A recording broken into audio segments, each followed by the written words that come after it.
I am so glad you convinced me that the family car should be the Defender 110. It is so beautiful inside. It's so comfortable, and it just feels indestructible. Yes, it really is. I've been waiting a long time for the new model to come out. The Defender 110, I'm telling you, it's my favorite car of all times. It's my third one. You know, I have stories of going off-road. The guy managed the group. He was like, what are you doing in this beautiful car? I'm like, I'm going off-road. He's like, are you sure? Because you can use one of ours. And then they look like Mad Max cars. I'm like, no, we're going to do this. And he was shocked. Wow. Well, it's great because the Defender has been reimagined for 21st century adventure, and its unparalleled off-road ability, as well as its robust interior, are invaluable whether you're headed towards uncharted territory or just a weekend of exploration. The Defender 110 tackles challenging surroundings with absolute confidence. The SUV conveys strength outside and in, featuring peerless technology like an intuitive driver display and an award-winning infotainment system. That's my favorite part, to keep you connected no matter where the journey takes you. Adventure is unique to everyone, and so is the Defender. Choose from the two-door Defender 90, the four-door Defender 110, or the larger Defender 130 with the ability to seat up to 8 passengers. You'll find uncompromising performance in all three. So pack up and go even further with the Defender 110. Learn more at LandRoverUSA.com/Defender. These days, we're all investors, trying to be smart with our money despite our worst impulses. But at iShares, we believe that deep down inside of every investor is a better investor. One that's just waiting to be let out. Explore iShares ETFs and insights and let your best investor out. Visit iShares.com for more information. This isn't your average business podcast, and he's not your average host. This is the James Altucher Show. My kids love Doritos. I loved Doritos as a kid. Now, I can't stand Doritos, but I think the only reason I can't stand them is because I'm afraid they're too unhealthy for me. So maybe I'm biased too much for some reason. But I was looking on Quora, which is like the Q&A site, and there are so many questions about Doritos. There's a question, why are Doritos so addictive? Why are Doritos so popular? Why do I love Doritos so much? Is there really a market for lady-friendly Doritos? Like, someone cares enough to write a question on Quora about that. Here's another one. Can I die from eating Doritos? I don't know if that's a question from a person who wants to commit suicide or is nervous about dying. It could go either way. Which one is better, Doritos or Fritos? They want to make a correct decision before they make a life choice like this. Are Doritos good for me? What brand of generic Doritos comes the closest? Because, you know, some people want to save money, but they still want the Doritos taste. And then I saw on Twitter this thread by Trung Phan, who also, by the way, you should follow him on Twitter. Trung Phan, just search it on Twitter. He's got a bunch of great Twitter threads, and he's got a great newsletter at Substack. Trung Phan, it's TRUNGPHAN.substack.com for his newsletter. Ton of great stuff there. And so I called him, and Trung, welcome to the podcast. Good to see you. You wrote a whole thread about why Doritos are so addictive. James, I really appreciate you having me on. I have to say I share your affinity for the Core website when it comes to these type of questions. I can't say I have ever been personally addicted to Doritos. I do like Cool Ranch. That is my favorite flavor of them all. Which, by the way, you know, is not sold in any other country. Oh, is it? I know. I'm up in Canada. That's a great point. And maybe just North America. Is it called Cool Ranch in Canada? I don't remember the last time I had them, but if it was a little bit different, I wouldn't be shocked because I know the chips flavoring is often very different between Canada and the US. Like we have ketchup and dill pickle, which are hugely popular. Oh, ketchup and dill pickle flavored Doritos? No, just chips in general. Like speaking of flavors that are more representative in Canada. Oh yeah, like in South America, they might have like plantain flavored potato chips and stuff like that. But yeah, Cool Ranch is in America, and I think it might be in other countries, but under completely different names. Right. But why did you write this thread about Doritos? I literally. Oh no! I just want to mention, by the way, you also host the Not Investment Advice podcast. Yeah. Excellent podcast. Thank you. And all right, I just wanted to say that. But yeah, why'd you write this thread about Doritos? So I saw somebody write, and I'd heard it before, and it's you know how they have these urban legends around kind of the fast food industry, and one of them that always comes up is like, Doritos like perfectly engineered to be a snack, right? And I've heard this so many times, and I reread it again sometime last week. Can't remember what article it was, and I was just like, all right, I got to dig into this, and I need to see what they actually mean. Because with any type of fast food, like the intuition that it's engineered to be addictive, like that's not really shocking at all, right? Like even in the threads, if you read the comments, there are a lot of snarky replies like, "Oh wow, this guy discovered that carbs are addictive," right? Like kind of that snarky attitude. But it's like, Yeah. yes, I get that. There's like the superficial answer of carbs are addictive. I totally get that. But when I started digging into the Doritos thing, it's like the amount of like scientific brain power that has gone into creating this product is just astounding. And you probably heard over the past decade and a half, a lot of people bemoaning that aren't the smartest engineers of our mind are getting us to click ads faster. I mean, you could talk the same about chemists, right? Like the world's top chemists are basically making things like Doritos. And Doritos is a monster business. I believe it's PepsiCo's second largest brand. So they do $1 billion a year since the mid 90s or early 90s. So like Doritos has sold literally tens of billions of dollars over its existence, and it was founded in the 60s.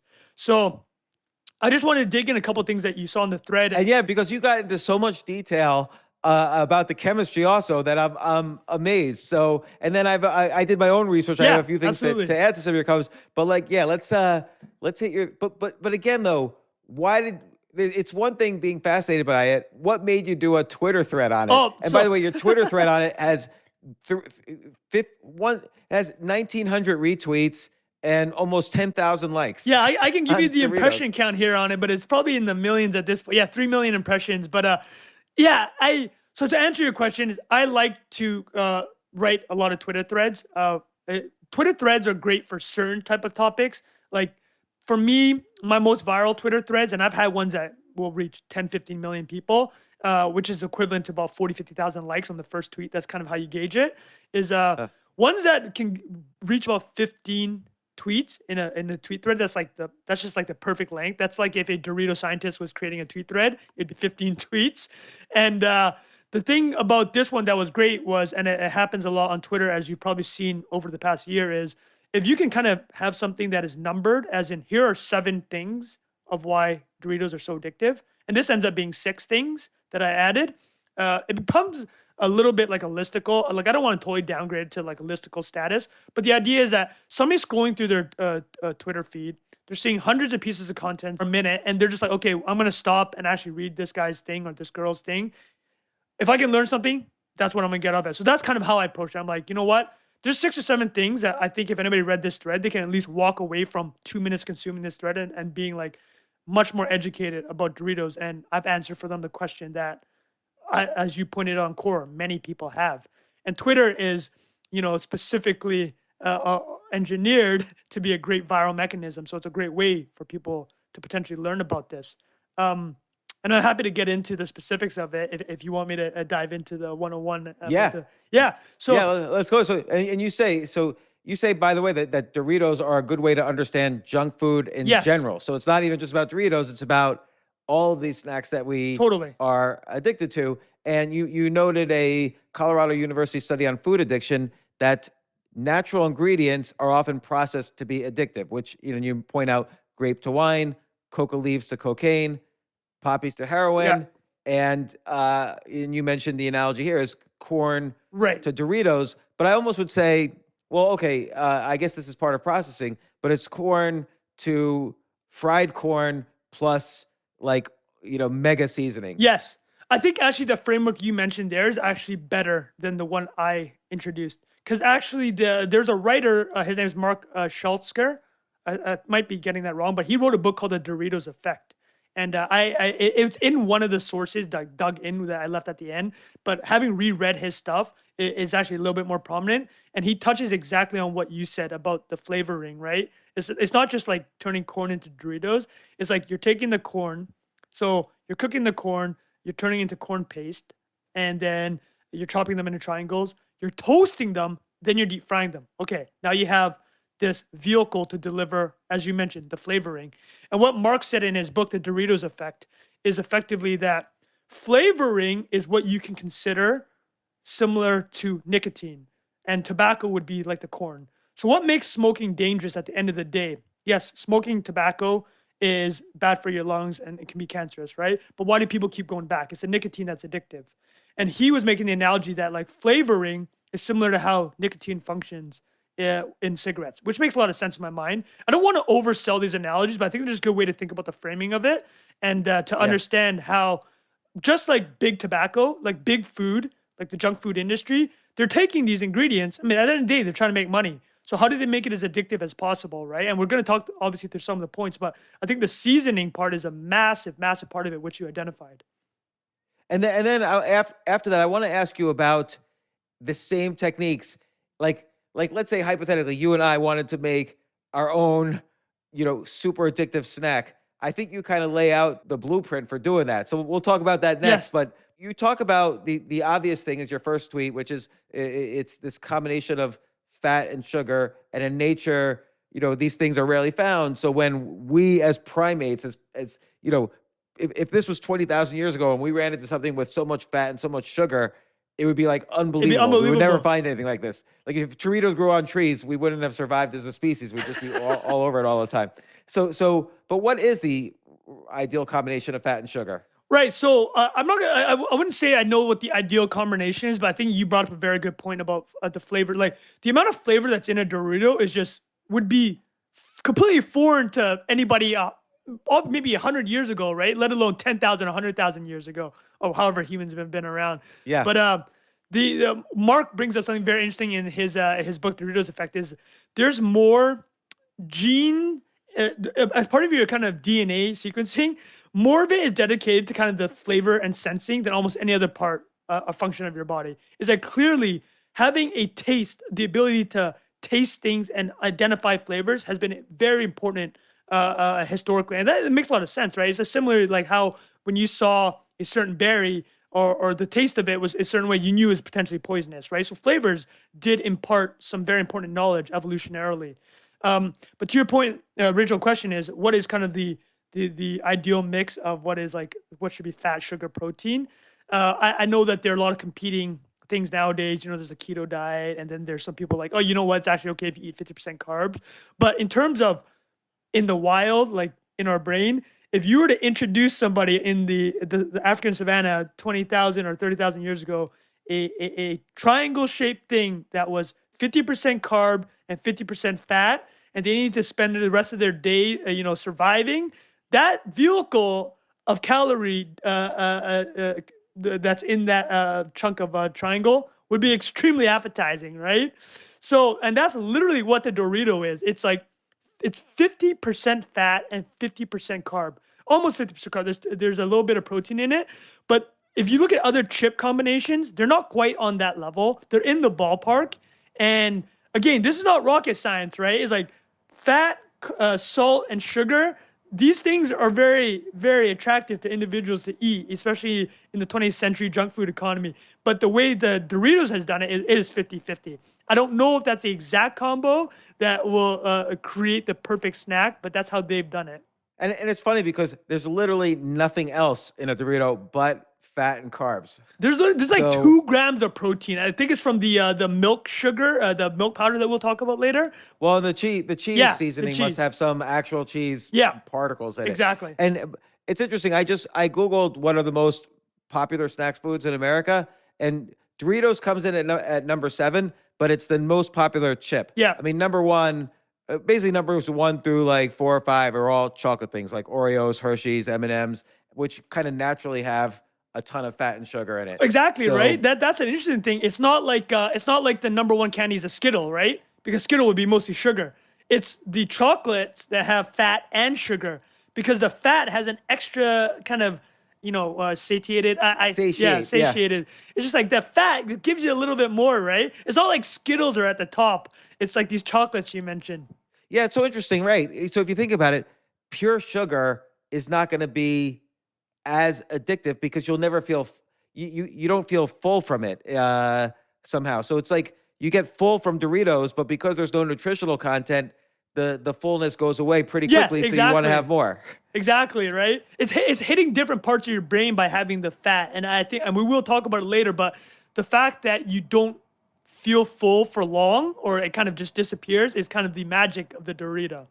Yeah, and so okay, so then you talk about the cooking method. Yes. So how do you cook a Dorito? Okay, so I have, if people are listening here and you have YouTube in front of you, you want to watch something for 2 minutes after, just Google Food TV, how Doritos are made.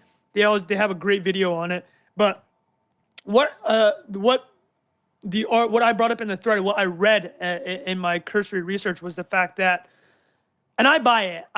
I buy this claim that humans have kind of evolved a taste for cooked foods, right? Which makes sense. The entire purpose. Well, and sorry to interrupt, but when humans invented fire, this is the first time in animal history, essentially a living species could outsource digestion. Yes. So the reason humans love cooked foods is because you don't need as much money to digest. We've outsourced the digestion Exactly. to the cooking process. It's a faster way to consume the calories than wasting. Like if you had to digest it yourself, you're wasting calories to consume calories, right? So at the end of you might have a net loss if you're trying to digest like raw meat from that you've killed and hunted. But exactly to your point is fire. All these tens of thousands of years ago changed the way that we were able to consume calories. So it's not shocking to me that over these millennia, we've developed a quote unquote taste for cooked food or like certain compounds that come from the cooking process. So if you take a chip, right, what is a chip usually? It's probably just cut and fried. I'm sure there are other methods, but that to me sounds like how a chip is made, like a potato chip, right? But here is the cooking method for the Dorito. So first, they cook the actual corn. I believe it's just boiled. And then they mash it and turn it into a paste. And then that paste is toasted and then it's deep fried. So we're talking like layers of cooking is going on. So every type of compound that comes from different cooking methods, they're rising up. I don't know in what quantities, but the cooking methods that are applied from whether it's frying or toasting or boiling, it's just bringing everything out. And right. So and it's interesting too, because the more you cook, the less nutrition it has ultimately. Exactly. So first you're boiling it, right, just to kind of soften it up. Then you put it into this paste, which also makes it easier to digest as opposed to just eating them regular. And corn's notorious for not digesting well, right? It shows up in your feces if you don't mash it like this. And then toasted, I guess that means just heating it up so the paste becomes a little harder. And then what exactly is deep frying? This is a stupid question, but I don't actually know. Well, actually, so the toasting that serves a very good purpose. It takes out the moisture. Because I don't know if you ever fried something. If you fry something with water and you're on a pan and you're not wearing a shirt, that oil is coming to hit your chest, right? It's like typically when you fry, you want something to have a lot of the moisture taken out. And that's kind of the purpose of the toasting here. So to answer your question on the frying, from what I observed from this video, it literally just looks like a giant conveyor belt of vegetable oil heated to, whatever X amount of temperature, and the chips are just flying in there. Like you would literally fry a rounded potato at your home in a frying pan in an industrial scale. And so why does frying make everything taste good? Like if I take broccoli and serve it to my kids when they were babies, they wouldn't eat it. Right. But if you fry it, oh, no problem, they'll eat it. Well, I think that's a great question. My non-scientific guess, because I didn't look into this specifically, but just from my own anecdotal experience and things I have come across is, well, the texture, right? The texture is such a huge part of it. You get the crunch from frying. There's no question that in broccoli, when you fry it, you're going to be a lot more crunchy than otherwise would. And the other part of it, you're straight just adding fat to the process, right? There's that fat component that we talked about. And that's where the fat comes in on the Dorito. I see, because the oil has fat in it, and so it kind of embeds that fat into the Absolutely. chip. There's going to be a lot more fat than if you didn't deep fry it, right? And what's the difference between deep frying and frying? Oh, that's a great question. I actually don't know if there's I don't know if that's a material to what they're doing. I guess just calling it frying is probably the safest. They're literally just putting it in an oil at a very hot temperature. You have pan fry versus deep fry. I guess the difference would be the amount of volume and what it's heated to. Okay, no. So at this point where it's been deep fried, is this similar to just a regular tortilla? It's comparable, right? At this point, it's comparable. It's just tortilla. And if you actually go back to the history behind Doritos, why was it invented? So the person that invented Doritos, his name was Arch West. What he wanted to do was take the flavor of a taco and turn it into a shape of a nacho. So you know all the flavors you get in a taco, right? You get the ground beef or chicken with the seasoning. Yeah. Then you get the cheese on top of it. He wanted to take all that flavor and turn it into a chip. So to answer your question of, is it just kind of like a normal nacho? It is. And then I think we are kind of teasing what the next part is. How do you add all the other stuff on top to make it more than just a nacho? Because on the list of the most popular snack foods, Tostitos, which is like kind of the same process of corn that's cooked and corn mashed into paste and then corn deep fried, that's a Tostito, but it only made it to number 16. The real magic comes next. Well, what do you got to do with Turn it into a Tostitos? Dorito. Because you got to buy yourself some type of dip, right? But what if you had a vehicle good point. that had everything on it already? What if you didn't have to dip it and it just had all the crazy flavors that you were looking for? Which, again, Arch West, he was a VP of marketing, sales and marketing. Yeah, and I know a little bit more to the story. So what happened was some restaurant had surplus tortillas. They had like too many at Disneyland. Yes. And they needed to use them. So that's when they kind of like fried it up and put some seasoning on it. Not what they put on now, but some seasoning. And there was like lines all through the park. And Arch West saw this. One other little tidbit, he died at the age of 97, totally, until his death, totally healthy. A month before he died, he was still at work testing the latest Doritos at his job. Yeah. Dedicated to the cause. Good. That was his life's mission. That was like his 50-year life mission. Is creating the perfect delivery vehicle for flavors. I've never Googled an image of him. I got to just see if he was like a nice, trim, athletic-looking guy. Yeah. Or, let's see. Arch West, Doritos creator, Arch West. Oh, he gets an unusual burial. I forgot to mention that because everybody at his funeral dropped like Doritos into the into the hole. Yeah, fair. Yeah. Wow, that is interesting. Let me see the images. Oh no, it just shows up with the St. Louis Arch, but I'm using Yahoo search engine, so that just shows you the quality of Yahoo search engine. But well, let me add something actually to the founding of it that you mentioned. What was actually very from the top, we had mentioned the book, The Doritos Effect. They brought up the author Mark brought up a very interesting point. Is another thing that happened around the founding of the Doritos chip, which is mid 60s, was the gas chromatograph, where you could actually chemically look at what flavors were, right? You could actually distill what they look like. That came around the same time. So instead of him just saying, hey, it would be cool if I could turn a taco into a nacho, he could actually chemically break down what was in a taco and then step by step start rebuilding it. What powder do I add? What quantity of sugar versus salt do I add? So that all came up. The science of it really came up together with his ambition to make this product.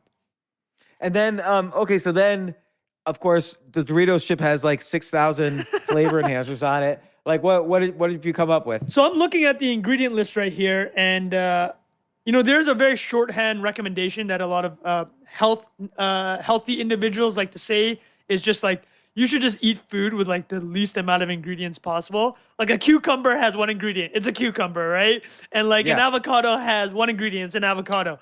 But man, you look at the ingredients for Doritos, it's wild. And almost any junk food. So corn, vegetable oils are the top two things. But then the flavor enhancers are where it gets interesting, right? So there is MSG. MSG is known to cause the salivation on the tongue. And when you salivate, flavors come out more. And as we'll learn later, it also helps mush the Dorito, which has a interesting effect, which we'll discuss later. Sugar and salt, I have a question about MSG, so monosodium glutamate. Yeah. So you're saying it salivates the tongue. Why does like MSG on anything taste so good? It's a salivation. It's to my understanding, it is a salivation. That is the core of it. Is like the actual. It makes you salivate, and when you salivate, I mean, I'm salivating right now just thinking about it. And when you salivate, it breaks down flavors, right? And then things come out. And that I see. So the flavors that are in there are enhanced, like super enhanced. Exactly. Well, imagine you have a dry mouth, right? If you imagine right now, literally just imagine you're eating a cracker, and then afterwards, nothing. You don't feel flavors flying around if your mouth is dry, right? But as soon as you start salivating, which I literally am salivating right now, I can just start imagining different flavors. That's so funny. All right, so MSG. And by the way, I had a guy on the podcast who's the New York Times food editor. Jay, do you remember this? He wrote a book called like 5 Food Myths, something like that. And the first chapter, I think, was how MSG is not bad for you. It's not good for you, but it's not bad for you. It's like neutral. Right. There was a scare about the Chinese restaurant syndrome, right? It's like every time you came, a lot of individuals would eat at Chinese restaurants because they are well known to use a lot of MSG and not feel well afterwards. Yeah, I don't know whether or not that is true. If it is a myth, then I'm sure I'm spreading a lot of myths right now as it is. So I'm happy to be corrected. Jay, were you going to add something to that? Oh no, I was about to say, is it Stephen Gundry? No, Aaron Carroll wrote a book about food myths. He writes a column for the New York Times, and he wrote a book about the 5 biggest food myths. And the first one was MSG is not bad for you. So okay, so it's got MSG. What else has it got? The other thing it has, which are interesting, is disodium inosinate and guanylate. I don't know what those are. They're flavor enhancers. I think they do the similar things where they get you to salivate more. There are actually some very specific things that make you salivate. Actually, let me call them out. It is called, I believe, citric acid is one ingredient that makes you salivate. And again, the salivation really helps bring out the flavor. Yes, it's lactic and citric acid get the saliva flowing. In addition to creating more flavors or helping bring them out, it also triggers the impulse to eat, which makes a lot of sense too, because there's a connection between salivation and when you're eating. And then back to the ingredients, the last thing I'll add is all the different powders they have. So they have onion powder, garlic powder, green pepper and red pepper powder, and tomato powder. So as we mentioned, Arch West wanted to bring the flavors of a taco into a nacho. That's one way of doing it. Get all the powders of all those different ingredients you have in a taco, right? But what's interesting about that is the mix creates what's called a non-specific aroma. And what that means is not a single flavor dominates. So you're eating the chip. You're like, oh, well, there's some cheese. I think there's a hint of garlic. I think there's some onion there. I'm pretty sure there's some onion. And what that does is when one flavor doesn't dominate, it doesn't make you super full. That's part of the effect of the fullness not being recognized by your body. The body almost wants to get more full on these flavors, but it's not. It's not registering, right? So Coca-Cola actually has non-specific aroma. It also is known for this effect, which is why, I mean, Warren Buffett is obviously an investor in Coca-Cola, one of its big. I think he owns 10% of the company. But he's called it out before. It's like there's no taste memory with Coca-Cola. That's why you can keep drinking it, and you don't. Listen, I've gotten sick of Coca-Cola, but I know. Let's just be honest. This place sells tens of millions of dollars a year of canned sugar, right? So clearly, this non-taste memory, this non-specific aroma of Doritos or Coca-Cola allows people to keep coming back because you're not sick of it, and your body's not just like pushing it away. That's so funny because, for instance, I'll eat Doritos, but I can't stand cheese in part because of the smell of cheese. Right. But I guess I don't smell cheese when I eat a Dorito. Right. Non-specific aroma. You're trying to identify what it is. Could be anything. Right. It's just like this amorphous food that has this intense flavor. And you're right. Tostitos, you need salsa. But here, between tomato powder, red and green bell pepper, and sugar, you've got salsa. Yeah, no, exactly, right? It's there. It's on the chip for you to enjoy. And I think it's a perfect segue into the next bit I had was about the cheese, right? So according to the Food Network, actually, it's either this or another article about the making of Doritos, but they go through 10,000 cows a year to create enough dairy for the amount of cheese they put on a Dorito. And this actually brings up the most contested claim from the thread. So I wrote that casomorphine is a compound that's released when you eat cheese, and it hits the same brain receptors that heroin does to release dopamine. So I saw this in a couple articles about Doritos. I got an angry DM. Wasn't an angry DM, but a professor of a nutrition or in that vein wrote me, said, "Hey Trung, I love your threads, but the casomorphine comment way off base." He said that you cannot physically eat enough cheese to trigger the same effect that heroin does. I get that. That does make a lot of sense. But you should read the replies to that tweet because it's just like, I think this guy's trying to challenge me. Like the readers are like, I will guarantee you I can eat enough Doritos to hit the dopamine markers. Well, it's interesting. So it's definitely, so I'm looking at it all on Wikipedia. We're basically scientists of Wikipedia. So we're Wikipedia certified scientists and professors. And it is called an opioid peptide. Apparently, this protein digests slowly, and it does act like opiates in the body as they enter the bloodstream. Although it doesn't say how much you have to eat in order to Get the heroin have effect? like, yeah. But it does have withdrawal symptoms, though. Okay. So you might not get high like heroin, but if you have a bag of Doritos and then immediately stop, you're going to have withdrawal, which of course makes it more addictive.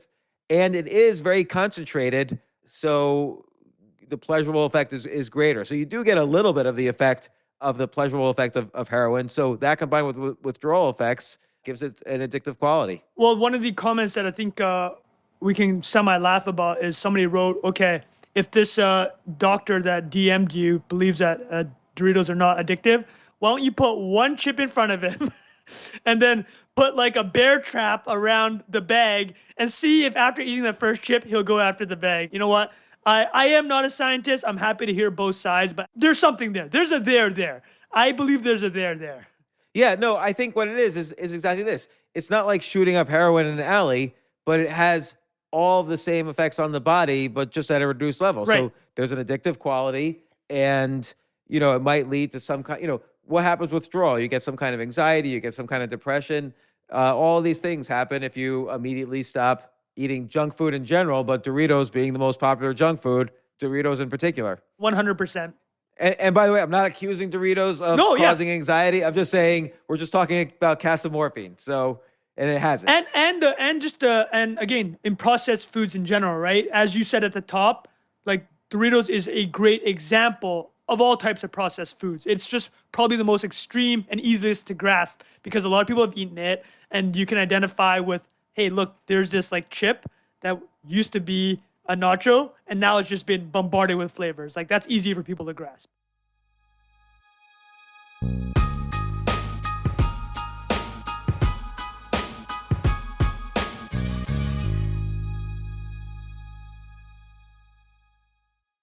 Oh my gosh, I love these clothes. Mizzen and Main. That's Mizzen and Main. It really is the most comfortable work clothes.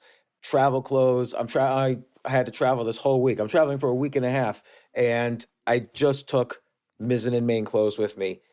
Close out 2023 in style with comfortable, breathable, packable, and machine washable pieces from Mizzen and Main. As you wrap up your year-end goals, enjoy a Mizzen and Main dress shirt that you can wear confidently. I like that they've very, very just nice, solid colors. I don't really like to get all fancy in patterns and everything, although they do have some pattern shirts, but very comfortable clothes, stretchable pants. It's just super comfortable, but they look professional, and you can wear them casually or professionally. I like some of their flannel shirts or untuck shirts. I love untuck. I never tuck in. So again, whether you're shopping for a special someone or giving yourself the gift you really want, I just buy myself gifts. Mizzen and Main is the perfect gift for any guy who works, travels, and or cares about looking and feeling great. As you could tell by my many photos across the internet, I care about looking fantastic. I'm practically a model. And let's be honest, every guy loves to look great. So again, shop now at mizzenandmain.com and save 20% when you spend $130 or more using promo code James. That's promo code James at Mizzen and Main, Mizzen and Main.com.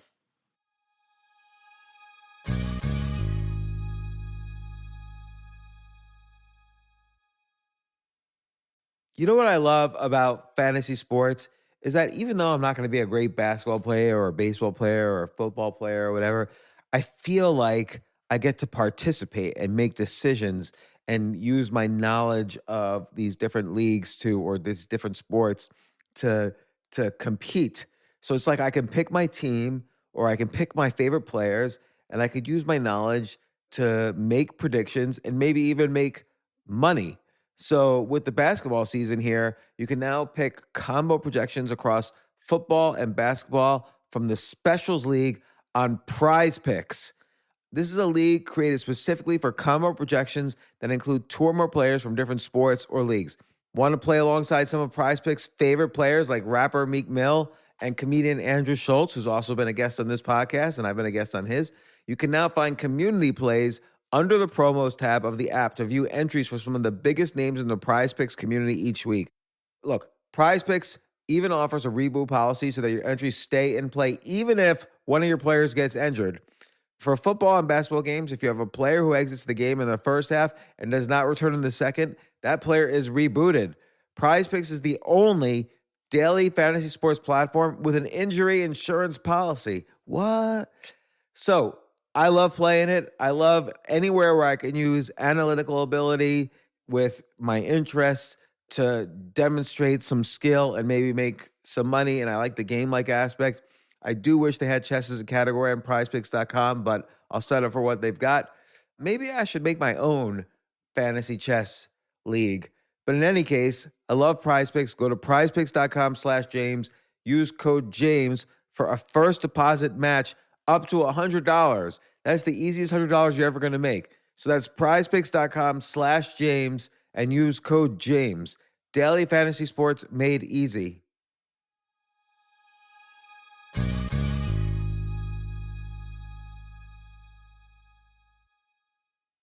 The future of learning is definitely online. Like, it's such BS that you have to spend $200,000 or take $200,000 in loans and go to some fancy school when it's useless. It doesn't guarantee you a job. Most employers, including me, do not care about degrees or grades or anything like that. We want to care that you love what you're doing, that you know what you're doing, in some cases that you have experience or that you're willing to learn. But people in general love learning and are curious. Like, the key to success is curiosity. And I think masterclass.com is the perfect model for online learning. I'm really happy they're sponsoring this episode. If you're going to give a gift, give the gift of learning. Masterclass makes a meaningful gift this season for you and anyone on your list, because both of you can learn from the best to become your best, from leadership to effective communication to cooking.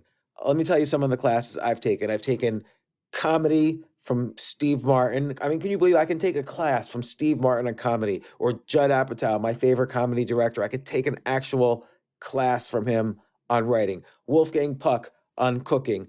Dan Brown on writing, or Judy Bloom, who's been on this podcast, on writing. By the way, Wolfgang Puck also has been on this podcast. It's such a pleasure. I try to take classes all the time from masterclass.com. And whether you're watching Masterclass on TV or listening in audio mode in the app or on their site, the quality speaks for itself. It's like these Masterclass instructors are your own personal mentors that are going to help you reach the next level. How much would it cost to take one-on-one classes on comedy from Steve Martin or on chess from Gary Kasparov? You just wouldn't be able to do it.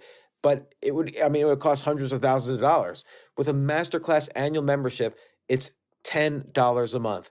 Memberships start at $120 a year for unlimited access to one-on-one classes with all 180 plus Masterclass instructors. So it's not just $120 for one instructor. You get all 180 plus Masterclass instructors. Boost your confidence and find practical takeaways you can apply to your life and at work. And if you own a business or are a team leader, use Masterclass to empower and create future-ready employees and leaders. That's the real education in today's world. So this holiday season, you can give one annual membership and get one free at masterclass.com/JAS. JAS, of course, stands for the James Altucher Show. So right now you can get two memberships for the price of one at masterclass.com/JAS. Masterclass.com/JAS. Offer terms apply.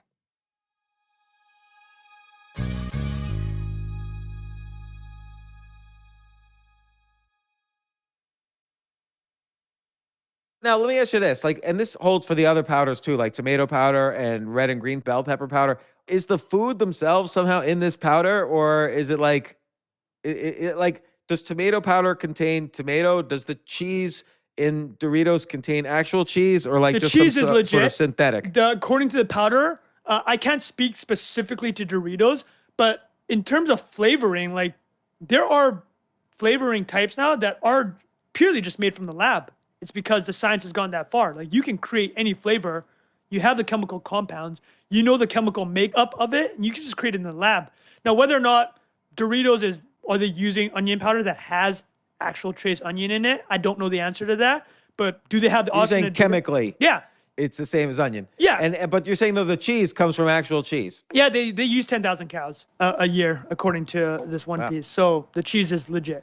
Okay, so that's the cheese, and then your next item was called contrasting texture, which is fascinating. Yeah, this is something we alluded to with the saliva. So when you bite a Dorito, it's crunchy, but very soon as the saliva gets to it, it dissolves and just kind of disappears.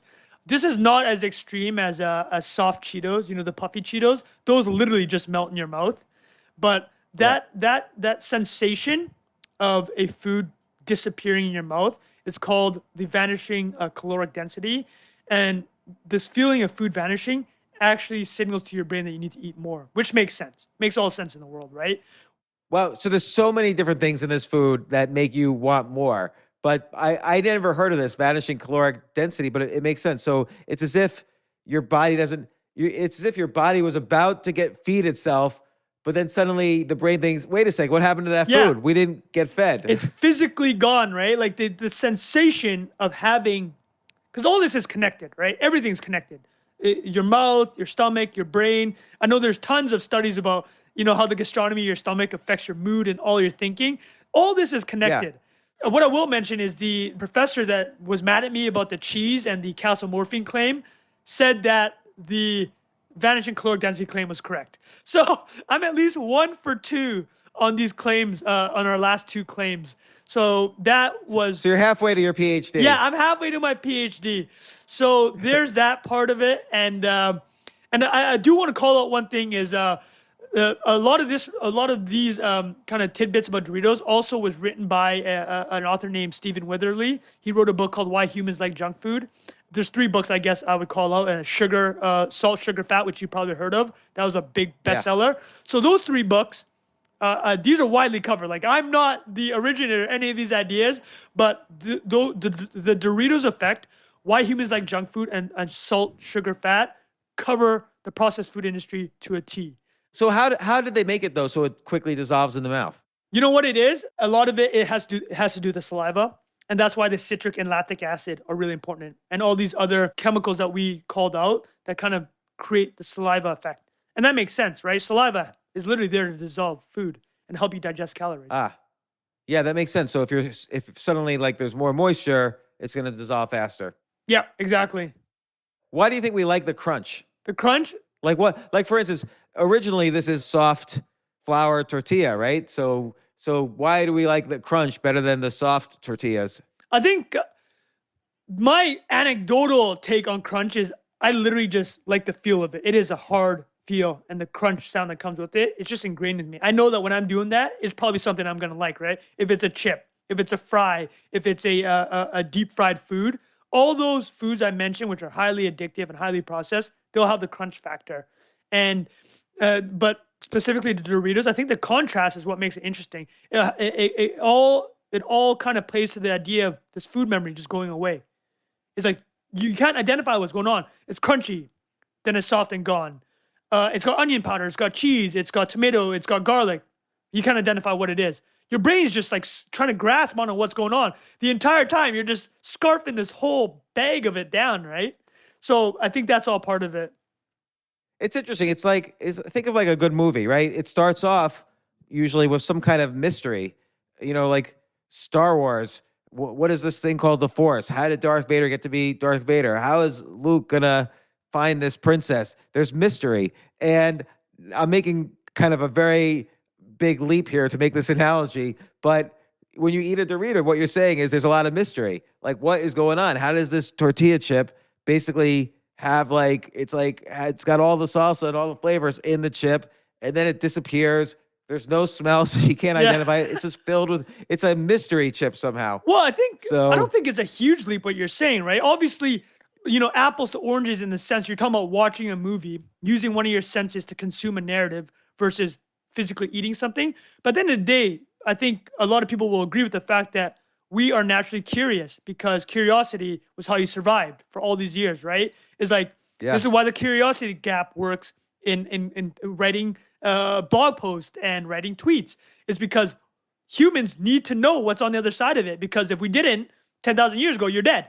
If you didn't know what was behind the bush and you had no interest in finding out, you're going to get eaten, right? So the curiosity element, I don't think that's a huge leap at all. It's like by having no identifiable flavor or strong sense that overpowers, you're searching and you're grasping. I think that's just very human and natural. I love this final point because I wonder that you make, which we haven't described yet, but I wonder if they've chemically designed it that way. Like they tested something and they saw that, oh, the people who have this particular feature you're about to describe eat more than people who don't have this feature. Right. And the last thing to pull the mystery back at what James is talking about is at the end of a bag of Doritos, your fingers are just covered in this dust. And I personally have one of two options. I'm wiping it on my shirt or I'm licking my fingers clean. And I have to say that it's the latter that I've been doing all of these years when I do eat Doritos.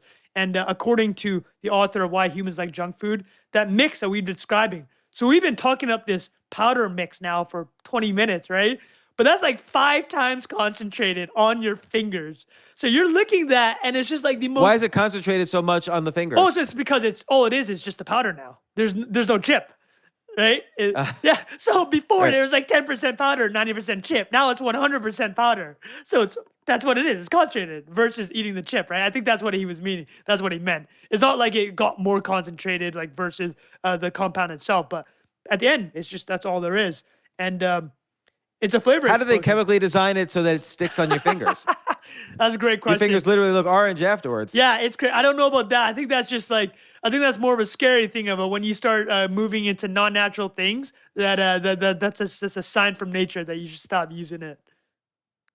And then you mentioned something later on, like after the thread, eye candy. You said that researchers have shown that consumers are attracted to bright colors. Yeah. And Doritos have 3 artificial colorings, 2 different yellows and a red. And Doritos are pretty, bright. Like you could, if someone's eating a Dorito, I could probably see that from 100 feet away, as opposed to like if they're eating just like a potato chip. Well, actually, now that you mention it, I never thought about this, but if you were to say, hey, what are the most, if you were to identify, like from a branding standpoint, a chip or chip type snack, I mean, Cheetos and Doritos, straight top of mind, right?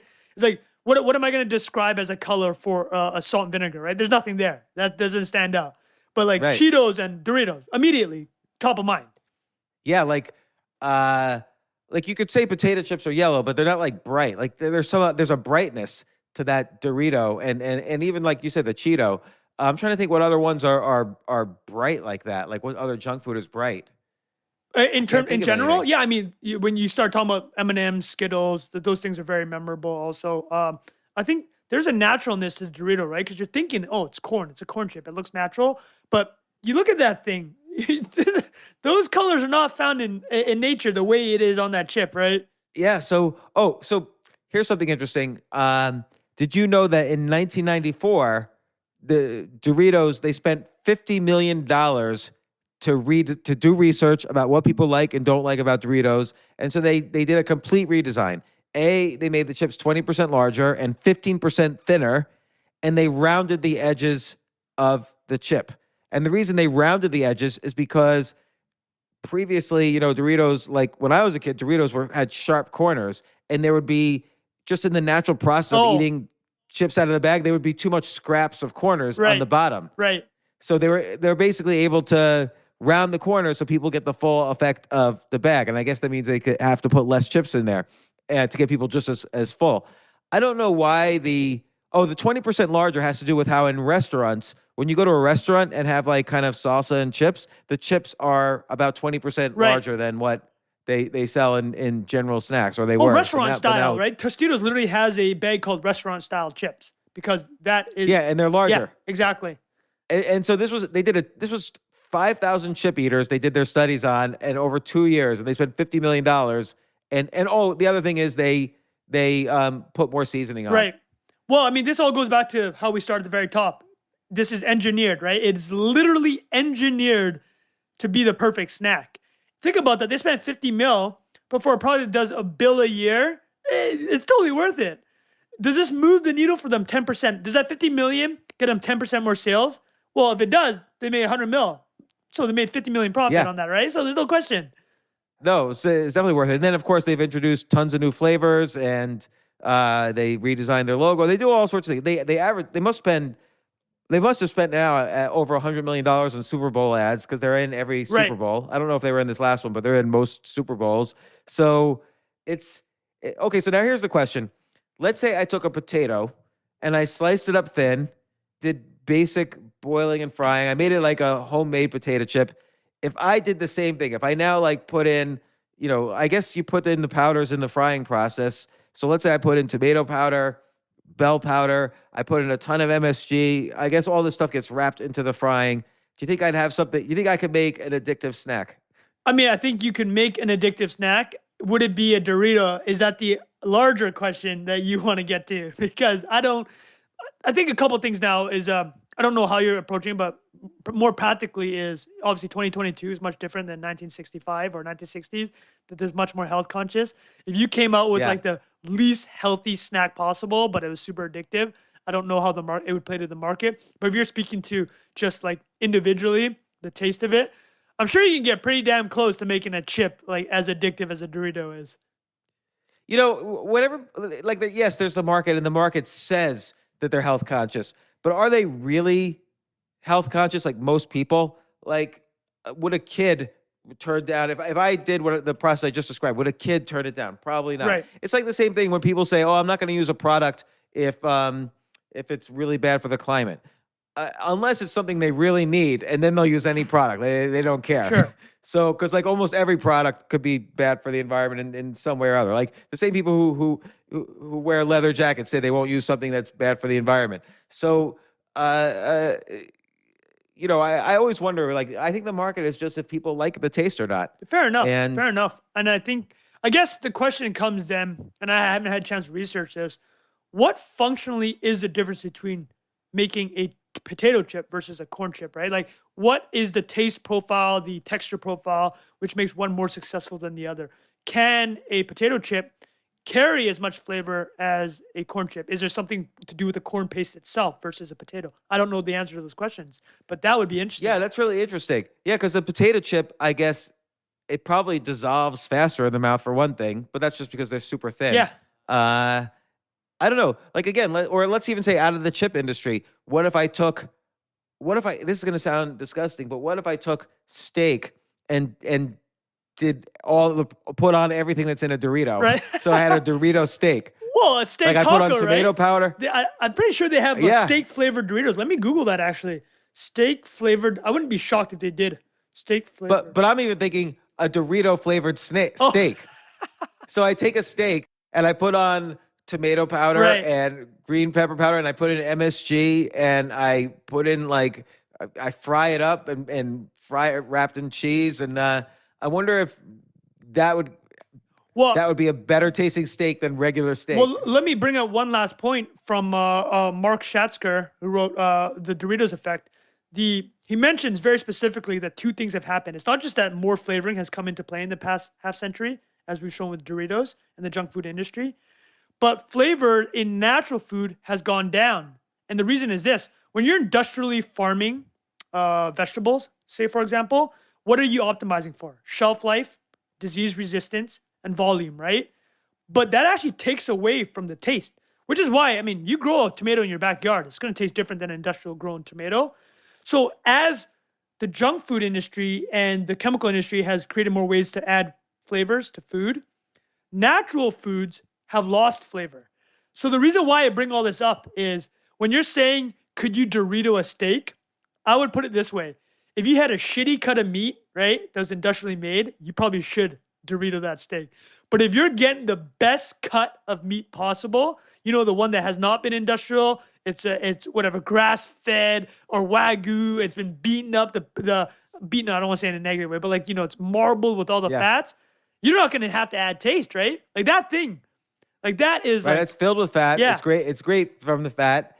I don't know if it's got carbs, but it's certainly got the fat. It's got like the flavoring of the cow. So and like you said, they with Kobe beef, they like feed it beer. Yeah. They feed it all these things that are tasty, so that you're ultimately you are what you eat, and the cow is what it eats. So that's what you're tasting. So yeah, I wonder what the most popular or what the best tasting organic food is. I mean, just from my experiences, having tasted vegetables so in Vancouver, like organic farming or backyard farming is very popular here, but I've tasted like small sized tomatoes, onions, kale. It's delicious. It's not comparable, right? It's just, you can really taste what these vegetables were meant to taste like. And the other part of it that's kind of, if you actually think about it, is a little bit sickening is, for thousands of years, the only way you could taste an orange was to eat an orange. Now orange is everywhere. You have orange candies, you have orange drink, you have orange flavored this, orange flavored that. So the specialness of an orange has just been completely diluted by our taste buds, right? And like how we consume food.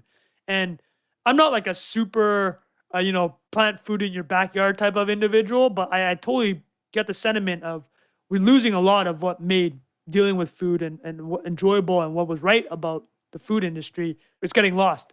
But having said that, you got to balance it out with feeding the world. So there's that other angle. Yeah, no, that's why I'm always curious about people who are really against genetically modified foods. Like if you didn't have genetically modified foods, you wouldn't be able to feed an extra 5 billion people that need to be Absolutely. fed. So, and it's not like, I mean, I guess they argue that it's unhealthy, but again, billions of people live very long lives and would have died earlier if they didn't, because they're not starving to death. So, and also to your point earlier about the market, like I think the interest in organically grown foods and local foods and farm to table kind of helps slow down this trend of losing nutrition as we mass feed the population. So I think all these trends are kind of working together to keep us probably as a species healthy enough to survive, but we'll see. No, absolutely. Well, James, I know that I've read a couple of your works on when you're always looking at the next industries, and vertical farming is something that could very much happen, right? It's like, it's not going to be industrial scale, but individuals being able to create at certain volumes and in a sustainable way, kind of their quote unquote own ingredients. I mean, that's on the roadmap for some places, right? Vertical farming is quite a big thing in the Midwest. Oh yeah, and also like taking it one generation further, stem cells that are actual meat, that are Right. made into actual meat, but don't come from a cow. So they're Right. they're actual cow meat in 100% of the way, but they're completely nutritious because they don't have whatever bad things the cow might have eaten in its life. But it really is, chemically grown or biologically grown meat. It just doesn't come from a cow. Yep, absolutely. So that's going to be a next generation as well.